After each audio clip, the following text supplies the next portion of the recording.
Meu nome é René Decol, eu sou sociólogo, doutor em demografia pela Unicamp e eu estarei aqui na PUC dando um curso de demografia das religiões. Nesse curso eu vou estar analisando o que se passa com as religiões no Brasil nos últimos 50 anos, a partir dos dados dos censos demográficos do IBGE. A gente vai ver como cresceu o número de religiões no Brasil, como cresceu as minorias sem religião, os protestantes, os evangélicos, e, consequentemente, a diminuição do efetivo de católicos no Brasil.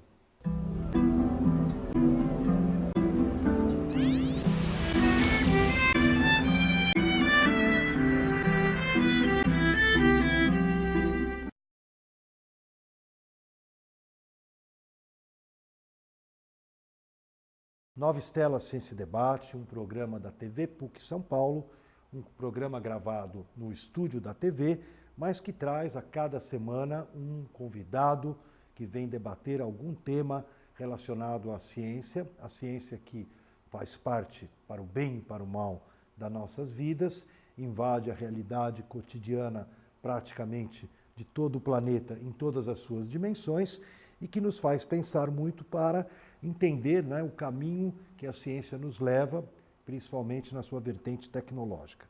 Hoje nós temos novamente já um professor bastante habitué aqui do Nova Estela, professor Mauro, me ajuda, Kuckerkorn, tá certinho. Que tem trabalhado já há alguns anos aqui na PUC São Paulo, na área da Cátedra da Cultura Judaica, oferecendo cursos de cultura judaica, história judaica, períodos diferentes da história, aspectos diferentes da história, mas que hoje aqui no Nova Estela vem contribuir conosco um tema que já foi abordado aqui no nosso programa e que é um tema extremamente atual e extremamente presente na história da ciência, que é o tema da relação entre ciência, fé e ética. Afinal, muita gente pensa, que não é verdade, né? Já começando o debate aqui no nosso Nova Estela de hoje, de que ciência é algo neutro, que é puro conhecimento, que não tem a ver com a política, não tem a ver com consequência nada, como se pairasse acima da sociedade. Óbvio, nosso programa de História da Ciência é um programa que busca a contextualidade, né? O enraizamento da ciência na sociedade. Obviamente que nós vamos estudar conceitos, experimentos da própria ciência, mas dentro sempre de uma perspectiva onde tudo isso acontece num ambiente social. Mauro, você tem abordado aqui o tema do judaísmo, da religião, em várias atividades, e eu queria que hoje você provocasse um pouquinho o nosso debate aqui em relação a esse tema da ciência e a ética. Primeiro, agradeço mais uma vez o convite. Eu quero aproveitar, já que na carona do famoso Papa Francisco e o seu carisma, o Papa tem vários textos, o atual Papa chamado A Cultura do Diálogo. Diálogo, ele vai no sentido contrário de uma visão púnica de mundo. Visão púnica de mundo é aquela plebiscitária, é sim ou não, eu tenho razão ou você tem razão. Exemplos comuns, quem é melhor, Beatles ou Rolling Stones? Eu diria, pouco importa, ainda bem que eu tenho os dois, certo? Nós não podemos nem santificar a religião, nem santificar a ciência, né? O papel de santificar a religião é de quem tem fé naquela religião. Então, para um católico, o Papa é o Santo Papa.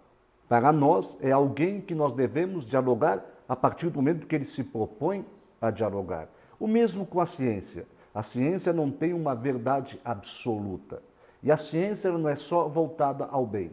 E da mesma forma que a religião tem que discutir ética, a ciência tem que discutir ética. E muitas vezes, quem vai discutir a ética na ciência é quem está fora da ciência. A ciência deve, ao mesmo tempo que ela quer debater a religião, que ela quer discutir, vamos dar um exemplo aqui, no final da Idade Média para a Idade Moderna, quando a Igreja nega a questão de que a Terra não é o centro do universo, né? Em quantos outros momentos a Igreja foi progressista, a Igreja foi importante na construção de quantas universidades pela Europa, Quantas vezes nós tivemos cientistas que vieram do próprio clero? Isso vale para o clero católico, isso vale para o clero evangélico, sejam os evangélicos clássicos, que nós chamamos normalmente de protestantes, luteranos, calvinistas, seja para os evangélicos novos, seja para o judaísmo ou seja pelo islamismo, né? A ciência, ela avança, mas ela avança, como você falou no começo, eu achei muito importante, o conceito do bem e do mal.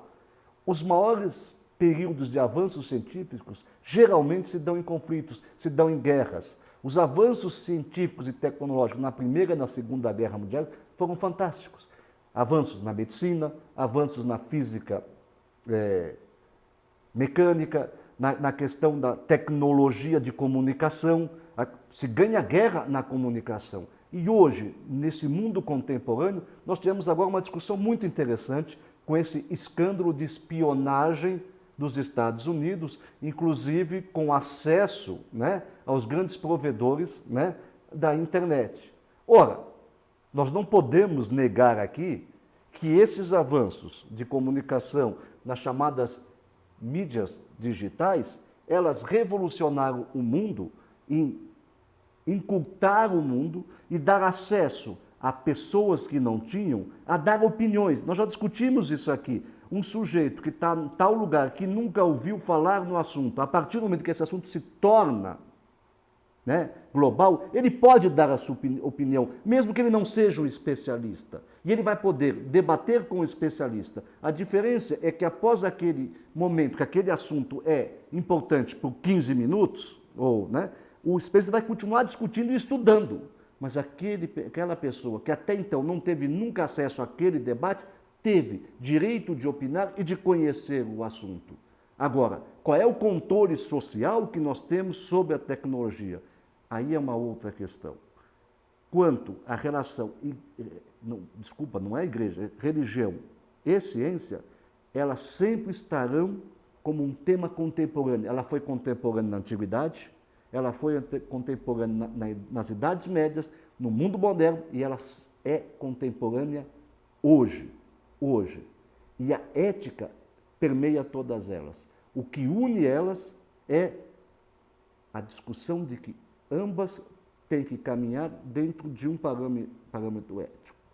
E se nós estamos no Ocidente e que temos a fama de viver em estados seculares, o que seriam os estados seculares? Que é a separação Estado-Igreja. Quando eu falo igreja, dá para se entender que é a instituição religiosa. Não significa que a religião deve estar fora do debate, né? Ela tem todo o direito de debater. Por outro lado, o mundo secular tem direito de dizer, ora, você pode orientar os seus adeptos. Então, a igreja tem todo o direito de orientar o seu adepto. Eu não quero que você use preservativo. Estou dando um exemplo clássico. Ou uma testemunha de Jeová, eu não quero que você faça transfusão de sangue. O que ela não pode dizer é que o Estado imponha isso a todo cidadão. Ao mesmo tempo, a ciência não pode impor aos adeptos da religião de que a sua verdade deva prevalecer em relação a ela. Em outras discussões, é sim direito da religião discutir comigo, mesmo que eu tenha uma posição diferenciada, sobre a questão das pesquisas em células-troncos embrionárias. Ora, eu tenho uma posição divergente da igreja. Isso não significa que a igreja não tenha que debater comigo, porque senão eu estaria indo contra a cultura do diálogo. Não sei se eu fui claro nessa introdução. Foi uma introdução muito abrangente, são vários temas, obviamente é teu estilo, né, de sempre... Mas eu acho que é isso que é chamar o debate. Não, isso é chamar o debate. Vamos pegar alguns dos pontos, alguns dos aspectos para a gente poder aprofundar um pouco e debater, né?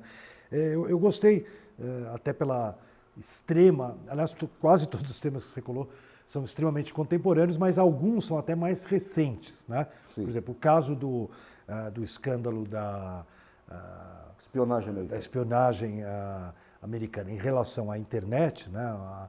A tecnologia, o que acontece? É o que você falou, né? A tecnologia de ponta, né? Que é a tecnologia digital, que de repente em pouquíssimos anos, em uma década, ela tem um espalhamento na população que você vê hoje no Brasil, a gente tem mais do que um celular por habitante, né? E eu diria assim, não é só celular, né? De algum tempo para cá, que eu diria talvez 1, 2 anos, os celulares vão se transformando em um pequeno computador que cada cidadão, não importa o seu status social econômico, tem acesso, né, a comprar e usufruir. Você vai dizer, a nossa banda larga ainda não é a mesma banda larga que tem em alguns pontos do planeta, que são muito mais rápidos e tudo mais. Mas isso, para mim, é secundário, porque as pessoas... Só uma observação de 10 segundos. O celular está chegando ao ponto que ele, como telefone, é a sua função menos importante. Muito, muito verdadeiro. As novas gerações, eu tenho sobrinhas, né? Já neto aí crescendo e tal, a gente vai vendo o fato deles usarem as mídias como o Facebook, o Twitter, o WhatsApp, Torpedo, né, SMS e tal, praticamente o uso que eles fazem com fala, né, como a gente estava acostumado, vai tendendo a zero. Não, concordo contigo. É praticamente... Eles nem gostam de falar no telefone. É uma coisa impressionante. Você fala, por que você não me liga? Não, eu lhe mandei a mensagem. Exatamente. A linguagem deles não é mais pela fala, não é oral, e sim digital. Na verdade, sobre esse assunto, Mauro, alguns pensadores têm afirmado, e obviamente são temas extremamente polêmicos, porque há quem concorde, há quem discorde, é que nós estamos vivendo uma transformação profunda no uso da escrita. A escrita, ela vamos dizer assim, se fixou, né? se consolidou ao longo de alguns milênios na história humana como um depositário do conhecimento, das experiências humanas, que, de certa forma, não é que se opõe, mas se difere essencialmente da fala. Tanto que, por exemplo, na tradição judaica, a gente tem um determinado momento onde, além dos textos canonizados da Bíblia, os rabinos decidem escrever, né, o Talmud, escrever aquilo que era tradição oral. Né? Então eles transformam a tradição oral em texto que passam a ser lidos, né, fazendo parte... Novamente, só 10 segundos. Olha como é importante o que você está falando. Veja como o mundo muda. Qual é o parâmetro para te dizer a passagem da pré-história para a história? O surgimento da escrita. Como isso é absolutamente não contemporâneo, né? Nós tínhamos como a visão de mundo vai mudando completamente. A tese desses pensadores, que eu te coloco aqui em debate, né, já que você puxou esse filão bastante interessante da reflexão sobre o que está acontecendo no mundo, é que nós estamos aprendendo a falar pela escrita. Entendeu? Olha a diferença. Nós tínhamos a fala, a oralidade, surge a escrita vai ganhando o seu status, né, de transmissão do conhecimento, a biblioteca se torna, obviamente, né, uma forma de... Nós podemos ter uma cultura que desapareceu os seus habitantes, né, o Egito Antigo, por exemplo, e através do deciframento da linguagem que foi encontrada pelos arqueólogos aí no final do 19, começo do 20, você tem praticamente uma redescoberta de civilizações mesopotâmias, babilônicas, que tinham desaparecido. Né? Por quê? Porque eles encontram a linguagem escrita e através, depois que se decifra o alfabeto e tal, a gente pode ler, né, e começar a reconstituir a ciência, a religião, a política daquelas regiões. Então, veja que interessante o movimento, né? A gente vai da oralidade e, de repente, ela ganha a escrita. Muita gente afirma que com a impressão de Gutenberg, entendeu? É um momento que a escrita se consolida. Tá? Hoje em dia você sabe, como eu, o que eu não acho nem positivo, né? Que existem movimentos dentro da área da história, e principalmente na história da ciência também, que se opõem à história oral. Não é só a história oral, você levantou uma questão que se levantou a bola, acho muito importante. Quando você fala que nessas novas mídias, você transforma a linguagem escrita em uma linguagem oral, mesmo sendo escrita. E eu vou nessa linha. você pegar como essas novas gerações, e nessa nova geração, porque nós mesmos incorporamos isso, quando você manda uma mensagem, você manda a mensagem não de uma forma acadêmica, escrita, você manda de uma forma coloquial, como você fala, abreviando, usando gírias, né? Cadê? Você põe, você, como é que você escreve? E isso é muito, por exemplo, vou pegar algo simples. As pessoas não falam meio-dia e meia, falam 10h30, 11h30, chegando no meio-dia e meio. Isso é vai falar, está errado no português. Não, mas está correto no coloquial, como as pessoas falam. Eles se comunicam assim. Quando eu falei da supremacia da escrita, eu falei, é uma forma preconceituosa. Quem é que escrevia no Antigo Egito? Quem é que pode se comunicar via escrita? E já existe, e não é de hoje, é da primeira metade praticamente do século XX, você tem a história do cotidiano e novas formas de você estudar a história. Eu posso estudar a história através do vestuário, eu posso estudar a história através da culinária. Certamente, quando a gente voltar para os tempos de hoje, né, o historiador não estuda o futuro, ele estuda o passado. Mas nós já podemos dizer que daqui a 2 décadas, 3 décadas, nós estudaremos o comportamento deste nosso período, quer dizer, que é as primeiras décadas do século XXI, pela revolução extraordinária, tecnológica, da comunicação. Digital. O Eric Hobsbawm dizia, né, nos deixou faz pouco tempo, esse grande historiador inglês, que o mundo antigamente era muito menor, mas era muito maior. Ou seja, as comunicações eram mais complicadas. Para chegar uma notícia, a famosa caso da Batalha de Maratona, né, que o soldado vai anunciar a vitória e acaba morrendo quando chega, né, a famosa história. Hoje, se estoura um conflito, né, é ao vivo, literalmente ao vivo. Então, o mundo hoje é muito, muito menor. Mas ele não é apenas muito menor. Ele é muito menor e mais democrático. Certo? Aí alguém vai dizer, mas ele é mais democrático, mas veja esse caso, como eu citei, da espionagem. Ora, isso sempre foi na história, né? Transformar os avanços tecnológicos para o bem social depende do quê?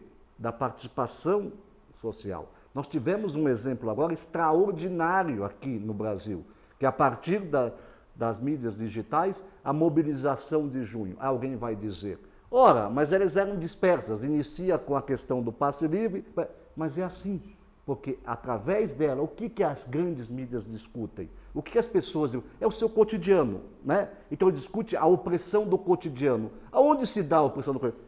Na rua, no espaço público. Muitos dizem, o cara fica lá só no digital e não tem relação com o mundo. Não é verdade, não é verdade. Ele está discutindo o seu mundo, a sua... mas ele não conhece... Não importa, ele está agindo socialmente, agindo socialmente. E sim, a linguagem dele é a linguagem oral. Então, a escrita se unindo à linguagem oral. E a história não é só a judaica. A história oral sempre acompanhou a história escrita. Você citou o judaísmo, o papel da mãe judia. O papel da mãe judia é a transmissão da história judia através da história oral. Enquanto o pai está na sinagoga, é a mãe que está educando a cultura judaica para este filho. Isso vale não só para o judaísmo, é que nós citamos aqui especificamente o judaísmo. Mas o que eu acho mais importante, desde o começo eu estou falando, é a discussão da ética. Quer dizer, o controle ético disso. Quando eu falo controle, não é um ser supremo, é a sociedade debatendo até onde vai esses avanços e como nós vamos poder evitar que essa democratização se torne um totalitarismo. Bom, vamos voltar a alguns pontos para dar uma completada, né? Não, eu concordo bastante com o que você falou, só queria voltar na questão que eu estava te dizendo da história oral, em relação a alguns acadêmicos, né, que dizem assim, por exemplo, no caso da história da ciência, ou história geral, né, que você precisa ter documentação documentação escrita para embasar a tua pesquisa. Então, por exemplo, se eu tenho um aluno que faz entrevistas com cientistas de uma determinada geração, até tem muitas gerações, infelizmente, que estão indo embora. Então é muito importante, às vezes, a gente, em História da Ciência, correr atrás, né, como o pessoal do Holocausto, você tem que correr atrás antes que terminem as últimas testemunhas. No nosso caso, a gente tem que correr atrás antes que determinada geração vai inteira embora. E algumas pessoas questionam, né, e até falam para mim, olha, professor, nem me convida para a banca, porque eu vou criar problema. Porque a pessoa muitas vezes quer que tenha uma documentação escrita. O fato do cara fazer as entrevistas com o computador, com o gravador... É um celular hoje. Hoje em dia o celular pode não ser aceita por determinadas pessoas. O que eu quero te dizer é o seguinte, é que, de certa forma, o documento escrito, durante um período longo, graças a Gutenberg, ele se tornou muito importante na democratização do conhecimento. As pessoas passaram a fazer, você sabe disso, tudo contrato, a escrita, falou não vale, tem que ser... O fio do bigode não vale mais. O fio do bigode não vale mais. Né? Então, isso que eu te falo, as pessoas afirmam, eu não estou dizendo para você que eu endosso, que houve, na história da humanidade, um parênteses de Gutenberg, essa é a expressão nova, que foi aberto em 1500, para abreviar, é 1490 e pouco, 50 e pouco, mas vamos abreviar, de 1500 ao ano 2000, a gente teve 500 anos do parênteses de Gutenberg, quando a escrita, enquanto documentação no papel, né, impresso, teve uma certa domínio sobre a sociedade e as relações humanas. E que a partir do ano 2000, com as mídias digitais, a gente retorna, a gente fecha. Não é que a gente vai deixar de escrever, deixar de ter os livros, deixar de ter a documentação, mas a gente volta a prevalecer novamente a oralidade, inclusive se apropriando da escrita oralmente. A gente chama isso de fim da hegemonia documental escrita. Isso. O que nós tínhamos, eu volto assim, quem decidiu, não se decidiu no Egito de que a escrita é que dá início à história. O que nós estamos colocando é que esse processo, ele não começa em 2000, ele já vem vindo várias correntes, em especial na minha área, na história, que dizem, nós não podemos levar o documento escrito como a palavra final e como algo necessário para se dizer isto é ciência, isto é documento. Nós não estamos abandonando a escrita. A escrita continuará sendo importante, mas ela não tem mais a hegemonia documental. Isso é importante.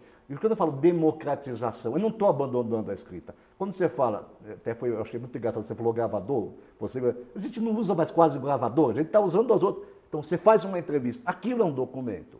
Se eu faço algo, hoje no celular, eu gravo, veja, quando eu falo lá atrás, que o celular, a última coisa que ele faz é nós ligarmos, e aquilo é um documento o tempo todo. Na hora que nós tivemos as manifestações, uma das mídias que mais cresceu foi um grupo que estava lá, que não era de nenhuma emissora oficial, que estavam no meio do movimento, vestido como eles, eram cidadãos gravando. Né? Isso é história. Sem dúvida. Isso é história. Eu me lembro uma coisa que me chamou muito a atenção, eu não lembro agora qual das noites foi aquela, que teve tantas noites no mês de junho. É que 17 de junho foi especial. 17, qual foi a 17? 17, logo depois que teve a grande repressão em São Paulo, 17 foi aquela que tomou água espraiada. Então, exatamente essa, 17 de junho, lembrou bem, tá? Eu sou historiador. Então, eu estava lá, né? Então, o que me chamou a atenção, que eu fiquei olhando, era assim, a gente estava no meio da massa, todo mundo documentando e transmitindo, como você falou. Então, para cada pessoa que estava transmitindo, usando a hashtag Vem Pra Rua, por exemplo, você tinha centenas, milhares, e às vezes milhões de pessoas acompanhando. Daí eu me afastei uma hora e vi um grupinho lá de guardas longe, acompanhando aquela distância. Então, e eles estavam usando o radinho, né? O radinho que a polícia tem. Daí eu fiquei pensando, quantas pessoas um radinho alcança? 5, 10, 20 no máximo. Então, você vê até a comunicação era desigual. Né? O aparelho repressivo não tinha comunicação para entender o que estava acontecendo. Enquanto que a manifestação era extremamente forte em termos das pessoas saber onde é que elas estavam, para onde elas estavam indo, quem estava aqui, o que estava acontecendo, quem estava ali, o que estava acontecendo. Uma coisa incrível. Né? E, voltando ao nosso ponto, eu queria... O tempo vai voando, né? Eu queria te comentar uma coisa que eu tenho lido sobre o problema do vazamento, da espionagem. Não é justificando nem deixando barato. Há um problema ético, como você falou. essa questão de normatizar, né, como é que eles têm acesso, quem tem acesso aos provedores, será um grande debate nos próximos anos, é óbvio, mas eu gostei de uma resposta, né? Alguém respondeu assim, tudo bem que estão vendo a minha vida, porque a minha vida agora está extremamente escancarada, né? Via Facebook, Twitter e tal, mas o que eu estou feliz é que eu também vejo a vida deles agora. Vida de políticos, espiões, né? Eu também agora espio. É o início do nosso debate, que você falou, o bem e o mal, certo? Agora, vamos deixar bem claro, nós não podemos ser ingênuos, certo? Eu falo, grandes avanços se dão em períodos de conflito. Nós temos uma ilusão quando temos uma guerra oficial, que há um grande conflito mundial, há relações. É evidente que sempre que tivermos avanços tecnológicos, esses avanços tecnológicos serão usados, por um lado, para a melhoria do mundo, mas também serão usados, certo, para controle. Certo? Os Estados Unidos justificam, por exemplo, quantos atentados eles evitaram através disso. Por exemplo, a gente fala dos Estados Unidos, que estourou. A China não faz? É evidente que a China faz. Quer dizer, a Rússia não faz? Faz. O Brasil faz menos. O Brasil faz menos porque está atrasado. Né? O próprio ministro da Defesa falou, bom, nós estamos na idade da infância em relação... E eles estão criando agora um mecanismo. O que eu estou querendo dizer, quando se discute assim, nós não temos que ter medo e nós temos sim que discutir. Ora, nós temos um Estado... Eu vou ter que interromper porque o nosso tempo está estourando. É uma pena, mas eu quero de novo dizer assim, é um grande prazer sempre vir aqui, que a gente consegue debater. Nova Estela, Ciência em Debate, um programa da TV PUC que vai chegando ao final, um encontro extremamente no nosso espírito de buscando a inspiração dos renascentistas, encontrar novas estrelas no céu, né, que iluminem o caminho para a gente avançar ao futuro.